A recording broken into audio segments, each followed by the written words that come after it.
At the beginning of a new year, we often make resolutions. We decide that the year to come is going to be better than the year that is finishing up. And so I think that's a good thing. I think it's a very good practice to decide to kind of commemorate the time, mark the time as now is the time when I begin to do better about certain things. Okay. For a lot of us, our consciences are beginning to bother us about how we critique the papacy, about how we critique the Pope himself, maybe more than the papacy, we critique the Pope himself, right?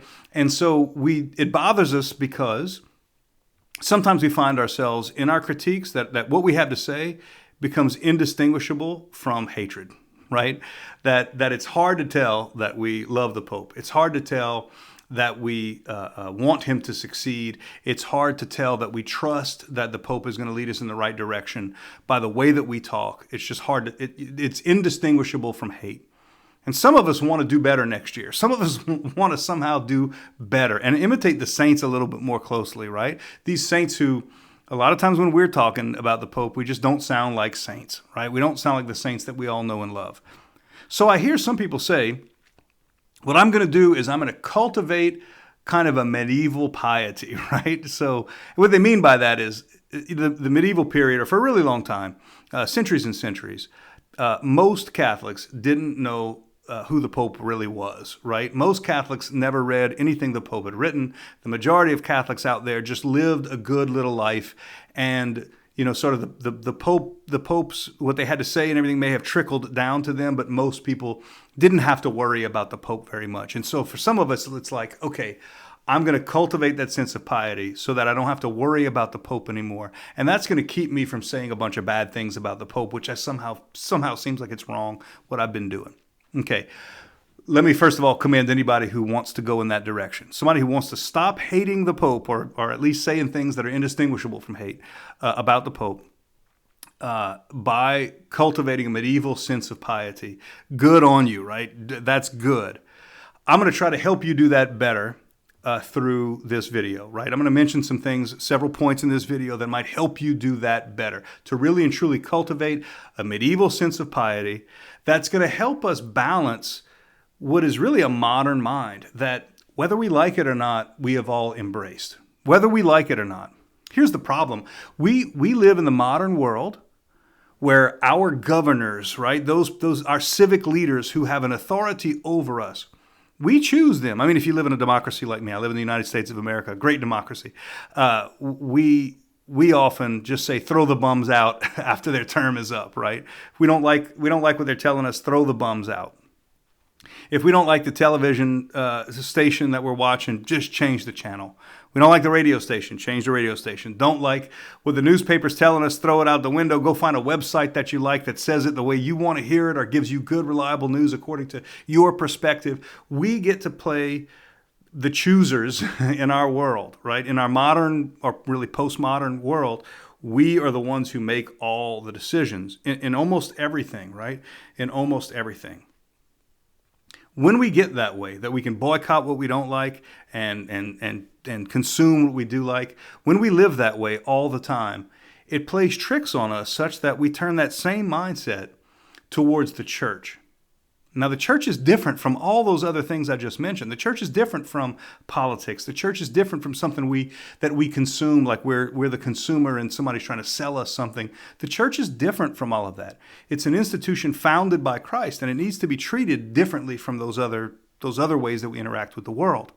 So modernism is a problem for us in our hearts, right? We think like a modern person, or really a postmodern person. We think like that, and we can't help it because we've been trained that way. The medievals definitely believed that you could train yourself to think a different way, that you could train yourself to submit your intellect and will, right? Not just do what you're told, but to even think what you're told to think. You can teach yourself to think what you're being told to think. And the medievals were big into this, right? That's a scary thought because they're, insofar as I said, we are all sort of modern in a lot of ways, or postmodern in a lot of ways. There are also postmodern prelates, right? I mean, they're high-ranking clergy, bishops and cardinals who also think this way, who also look at the world as a sort of consumer supplier kind of relationship between even the church and the people of God. And so they want to modernize the church by saying we want to find a way to accept some of the kind of going ways of thinking out in the world. We're going to take what science has to tell us. We're going to take what the social sciences have to tell us. We're going to take what the great thinkers of the world have to tell us, and we're going to treat it as the guiding light to how we should, what our faith should look like. So I think it's wrong. I think it's a bad idea. I think there are good reasons to be worried about a lot of what you hear coming out of some very high up influential people in the church, right? I mean, there are reasons to be worried. Reasonable people can be worried. But I also think that the answer can't be more of the same problem, right? The answer can't be, I'm going to answer modernity with more modernity, right? I think that it is a good idea then to go back and kind of balance our sense of our faith through something which is a little bit more timeless, something which goes back a little bit. Okay, so that's what this video is for. I'm going to try to help with this video. Okay, one thing that marks the medieval period is the religious orientation of so many people. Today, we often think of ourselves as I'm assuming so many people who watch this video are Catholic at least or something like that, but we think of ourselves as Catholics who then go to work and we do our work and we just, as long as my work doesn't ask me to do something that's contrary to my religion, I'm fine. Rather than saying like my entire life, just every part of it, that religion permeates it, right? Religion is inserted into every part of my life, from the words that I choose to use, to the ethics that I'm employing as I engage with people, to just every part of who I am ought to be religious. I mean, that's certainly how the medieval people were. They didn't see this separation between church and state. They didn't see all those different separations that we have in our lives, and most people have in their lives. So it would be good for you to sort of recognize the integration of your faith with everything that you do. I think that'd be a very medieval way of looking at the world. I think too, and this might be one of the more important parts, in the world, in the medieval time, people were living in a way that was into this sort of feudal system where people owed fidelity, owed loyalty, owed obedience to people who were above them. And it seemed like that was, for the most part, accepted, right? I mean, it's not until you have these big revolutions where they throw out the monarchs and they I'm thinking of these things, but that's all coming from an Enlightenment period, or maybe even just a little bit starting with the Renaissance, but then people really get into it later. That you see there's a sort of rebellion against the authorities, right? But in the medieval time, it just seemed to be something that people accepted, and if they accepted it in their regular life, it was so much more easy to accept it when it came to their religious. The religious truths that they also believed. They just simply applied everything. It was all integrated. They just knew that God is above us and we are below him. And somewhere in between are those people that God chooses to be our shepherds, right? We need to cultivate that now. We need to see that now, that God has made promises to his church, and that there is a charism of authority that is given to the Pope that we don't get to just upend, right? That charism, it's a gift. It's a supernatural gift that God promises the leaders of the Catholic Church. So we've got to be able to accept that in a way that we don't need to accept that when it comes to, whoever the president of the United States happens to be, or whoever your local governor or mayor happens to be. But we do have to accept that when it comes to the church. And the medievals, they got that. And I think it's because they practiced it in their regular everyday life with the feudal system. It wasn't a big deal for them to also accept it when it came down with people who were authorities in the church. We should be doing the same kind of thing. I think there was also a level of familiarity with mysticism, right? And certainly some of this might amount to superstition and all that, but I think that's like a weird symptom or a weird byproduct of what is really good, which was a level of being comfortable with mysticism. Today, one of our problems is that we sort of like don't believe in any of that, except for a couple of exceptions. There's this apparition or that, that mystic over here who said that. And like all of a sudden, everything gets trained and oriented on just those couple of supernatural things. Or, or maybe there's this one priest who's, not to pick on anybody, but, there's this one priest and he's an exorcist. Therefore, everything that he says must be gold because it's such a strange, weird, special thing that, boy, we better pay attention. I think during the medieval period, people were just much more comfortable with that. And they understood the spiritual world as part of everything that they did. And so it wasn't as big a deal or as earth-shattering a thing every time there was a mystic who said something. It wasn't as big an earth-shattering thing every time somebody was talking about exorcisms or whatever, right? People just sort of knew this is how life is. And the truth is, I think that is how it is. I think most of the time we're choosing to ignore, we're choosing to like suppress the supernatural ways in which God is working in the world. And we tend to say, oh, it's got some natural explanation somewhere else.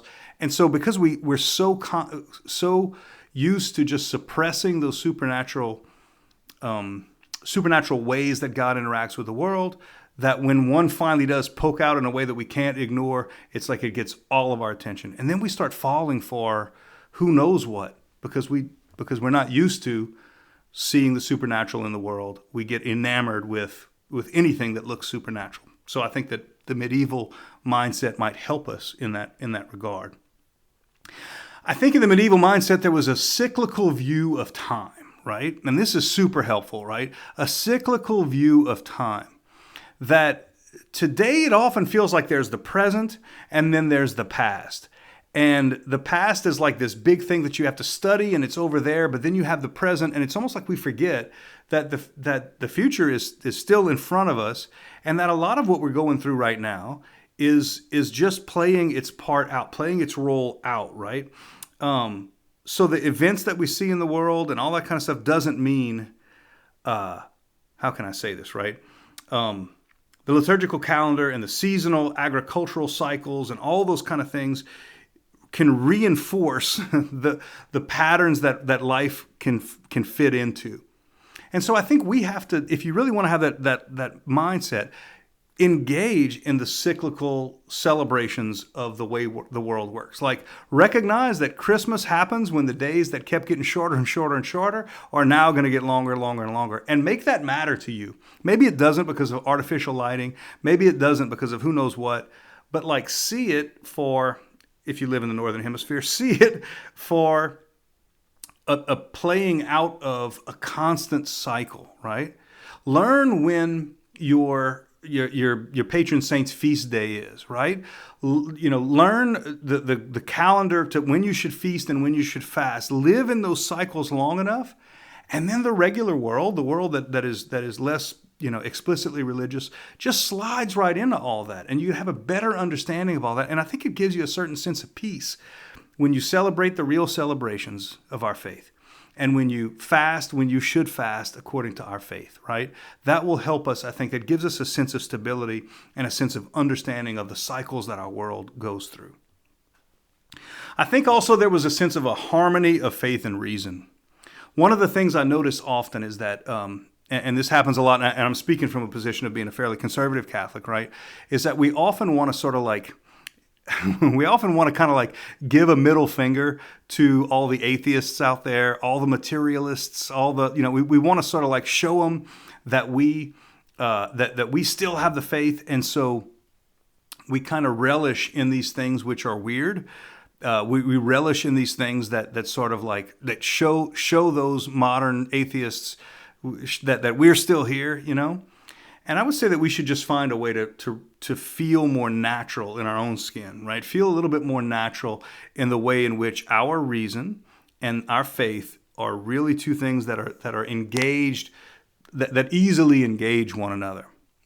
We can go too far sometimes with our reason ourselves, right? We can kind of mock, or not mock, we can imitate, I should say, those atheists by putting our reason above everything else. And so like, if I'm especially for those of us who've like studied theology and read a lot of books and all that stuff, a lot of times we'll say, well, our theology Our theology is better than what we're seeing out there in the church and coming from the Pope and all that. So we're going to judge all that according to our level of expertise. And I don't quite think that's what theology is good for, right? Theology ought to begin with, first, it's faith, that we have a faith that we've received. We've been receptive to what our church says. And then we use our reason we use theology to help find reasons to deepen what our faith tells us we should believe. I mean, if that happens in a certain process, right? You start with faith and you end with deeper faith because of theology. Rather than saying, I start with theology and I come to the faith through that, and I come to what I believe through that. And so then, as soon as my theology maybe hits a bump in the road, or I find some better way of thinking, or I find some mistake that I thought before, all of a sudden our faith is just out the window. It ought to be the other way around, right? It ought to be that first we are like children. We receive the faith, right? That we ought to approach Christ like children and receive it from the church, and then start applying our reason to it to deepen it, to make it better, rather than set ourselves up as like the sort of like the connoisseur of religion, right? I know a lot, and then I choose only the finest religions out there to submit to. It really should be the other way around. We receive our faith, and then we deepen it through our theology. I think that we should be careful about our art and architecture and all that kind of stuff that we receive. If you look at the medieval guys, the illuminated manuscripts, the icons, the churches that they built, all these things were like the highest forms of art that they knew was religious. And today we sometimes just we really spend a lot of effort seeking forms of entertainment which are hostile to the faith, seeking forms of entertainment that are just new and exciting because they're new and exciting. And we miss out on that kind of art, that kind of, you can even call it entertainment, that really ultimately uplifts us and points us to the things of God. The medievals understood this completely, right? The very best artwork you were ever going to see was inside of a church. And then people kind of tried to imitate that in their homes, right? They tried to have some artwork as well. If you walked through a castle, you were going to see paintings of some things and whatnot. But that really what was the driving force behind all of that during the medieval times of art and entertainment and all those different kind of things were all kind of first religious that then got into the rest of their lives. We should try to do that, right? And I think the more that we do that, the more we'll recognize exactly the great gift that God has given us in the faith. I think we should engage some of that rural agrarian lifestyle. Okay, speaking from a guy who grew up on a farm and still enjoy spending time out in the country and whatnot. Ask yourself, how clearly can you see the world? How clearly can you make sense of the world if you've never killed something you ate, right? If your entire life, everything you've ever eaten has been gathered up by somebody else, wrapped up in plastic, cleaned up, wrapped up in plastic, and put in a refrigerated area in the grocery store, or out of a tin can or out of a whatever. If all of your sustenance is coming from somebody else doing all the dirty work, I think that makes it hard for us to really be able to engage the world for the way the world really is, in truth, really is. I mean, there's a lot of animals that give their lives so that we can eat, right? And if we're not in touch with that reality, I mean, just the brutal reality of all of that, it can really play some tricks on our minds, right? It can really make us not understand what it means to live in a real world in a real kind of way. So if you want to really think like medieval people, if you really want to do, I think, go fishing, go fishing, kill that fish, scale it, cook it up, and eat it, right? And know what it feels like to have taken the life of something else and then have consumed it, and to know that the way that all works. I think that can toughen us up in a lot of ways, right? I think it can make us just a little bit more durable when we deal with hardships, especially those hardships that seem to come from the church. We might, sometimes I see a lot of what looks like flopping, right? So like if you ever watch a basketball game and it's against the rules to shove anybody, so you'll see two basketball players just barely touch each other and they'll both fall on the ground and writhe in pain, hoping to get some advantageous,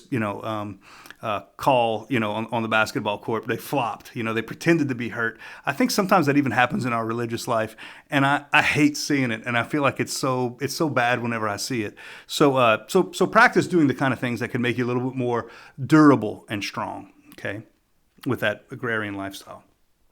Finally, one of the big things that really occupied the minds of a lot of people back then in the medieval times was a sense of the second coming, right?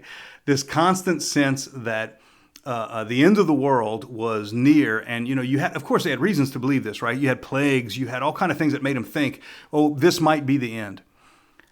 While I do want to kind of hold back on people thinking that every little thing is a sign of the apocalypse, there is some sense that we have, there's going to be a moment where we're going to have to stand before God. There's going to be a moment where we have to stand before the judge.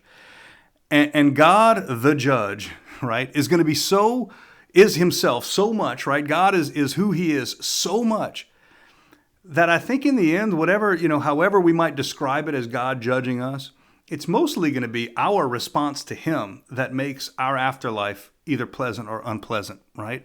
Our response to God's burning love is going to really be, is going to really make the difference between whether we're happy in the afterlife or not. That's a tough thing for us to think about. And often we're not thinking that way when we're just going out, criticizing everything the church ever has to say. In fact, I believe that even when whoever the Pope is, even when a Pope says something that isn't exactly right, it is better for us to be obedient to it and maybe, even though the Pope might be wrong, it would be better for us to be obedient to what the Pope has said than for us to be disobedient and have stuck to our guns and been 100% right on all these things. And here's why I say that. I go back to thinking when I was a teenager, and my parents would tell me when I was 16 years old, be home for 11 o'clock at night. Be home for 11. And I thought to myself, that's so arbitrary. And what does 11 o'clock have to do with anything? Shouldn't it have to do with all right, don't do anything bad? Why don't they just say that? Why don't my parents just tell me, don't do anything bad? Instead, they would say, be home by 11. Okay. So obeying my parents and being home by 11, even if they were wrong about that, I wasn't doing anything bad. That's not true, but they didn't know that, right? So all right. So let's say I wasn't doing anything bad after 11. I still should be home by 11. And I think that the more we can cultivate that part of ourselves that recognizes that someday I'm going to stand before God and he's going to have some things to tell me that I might not understand, that I might not agree with. All of my imperfections are going to be challenged by God's perfection, right? So get some practice obeying a force in your life that you don't always understand, that you don't always like, that sometimes you think might even be wrong. Get some practice because you're going to face God, and it's going to be a hard thing. It's going to be a hard thing to take, right? I would much rather be practiced in the art of submission, practiced in the art of obedience to somebody or something I don't understand. I'd rather be practiced in that when I die than to have to face God and feel confident that I'm always right. This is a hallmark of the medieval mind, and I suggest that maybe thinking about these things would be helpful and help us to love the Pope a little bit more, help us to engage the church in a way that's helpful, and in a way for us to live like good, solid Catholics. So that's my advice. I hope you take it. Happy New Year.